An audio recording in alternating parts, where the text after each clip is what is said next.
Hello, I'm AD Hobbs, and this is going to be my latest Star Trek review.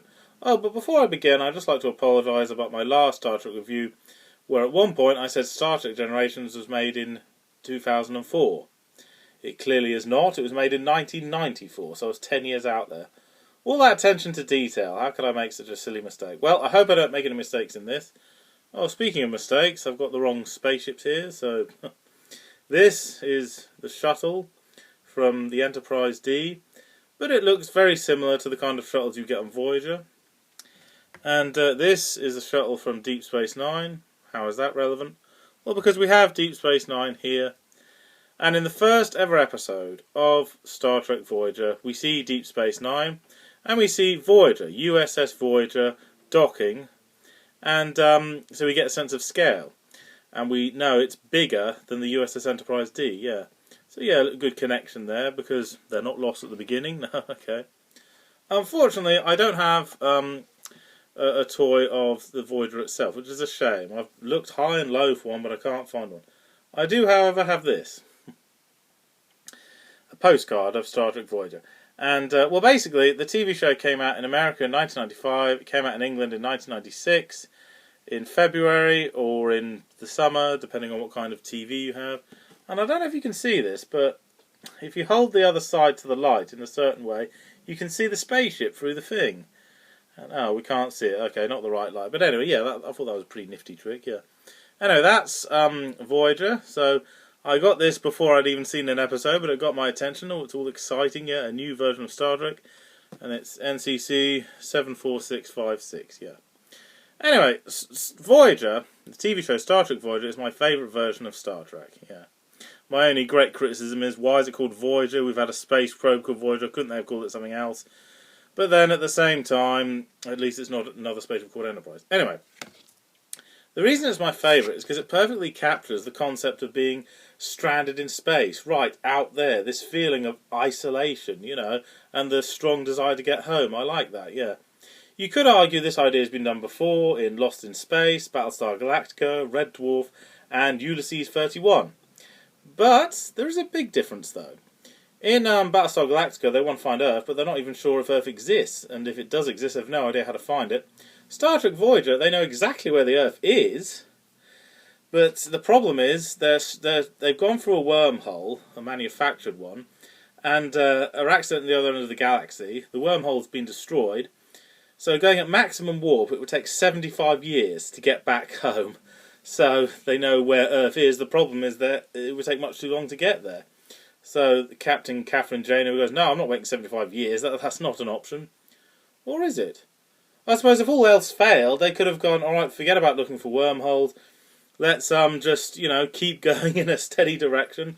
And I suppose they could just keep going for 75 years. And in that time, raise kids on board the spaceship, have children, have grandchildren, and then eventually get back to their part of the galaxy. Well, Captain Catherine Janeway just thought, well, we're not there yet. Yeah, let's do our very best to find a wormhole so we can get home. Because, yes, to sum it all up, exploring is all very fine, but the strong desire to return home, that's important too, yeah. And, oh, don't get me wrong, I do like the other Star Treks, but they say to boldly go where no one has gone before. But in the other Star Trek, we very rarely visit an unknown planet. Normally it's a planet that has been discovered, and there's a problem there that needs to be sorting out. On very rare occasions, they go to an uncharted planet. Well, in Star Trek Voyager, they have to go to uncharted. They don't have any choice. Yes, so we always meet alien races, and yeah, and they don't have a Federation to bail them out if they get into trouble. No, they're completely on their own now. And the staff, that they keep saying what good explorers they are, well, let's put their exploration skills to the test. Let's just see how good they really are. Yeah, this determination, this strong will to get home, yeah. And you have to figure things out. You haven't got a book or a manual to consult. You have to work out alien customs and cultures and all that stuff. However, there were some episodes that had Ferengi. I think there was one that had a Romulan in it, because the writers of the show thought that's what the fans want. But that's fine, but don't do it too many times, because that negates the purpose of the show. The purpose of the show is isolation, seeing no members of the Federation and seeing people who've never met or even heard of the Federation. Yeah, so yes, keep to the right style it's supposed to be. However, there was one episode where Voyager, in a lot of trouble, they need help from the Borg, from an even deadlier enemy, it sort of made sense that the Borg would be at the other end of the galaxy because they have technology far more advanced than any other spaceships observed, yeah. And of course, then we get to meet my favourite character, Seven of Nine.